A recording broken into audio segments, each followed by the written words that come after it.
आम्हाला साहेबांचे तोंड पाहू द्या. कोणत्या साहेबचे तोंड?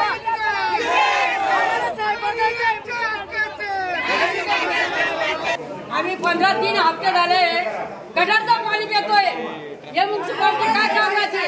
आम्हाला पाणी जर नसले तर लेकरं बाळा झाले बिमार पडते. कोण पैसा लावणार? दवाखान्यात पडलेले कोण बोलणार बिमार? उद्यापासून कमीत कमी 1 तास संपूर्ण प्रभागामध्ये पाणी पुरवठा व्हायला पाहिजे अशा पद्धतीने सक्त आदेश दिलेत. त्या आदेशाचं तंतोतंत पालन करण्याच्या सूचना दिल्या आहेत. मी जास्त न बोलता या ठिकाणी उपायुक्त महोदय त्यांना विनंती करतो.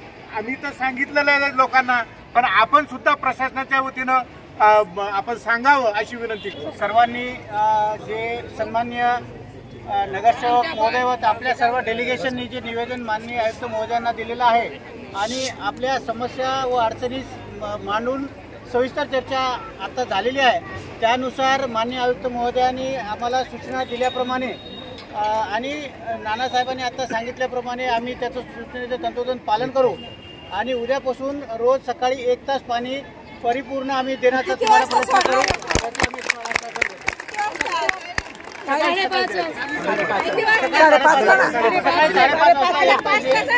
आणि आपण सुद्धा व्यवस्थित पाण्याचा वापर करून महानगरपालिकेचं सुद्धा सहकार्य करावं अशी आपणास विनंती.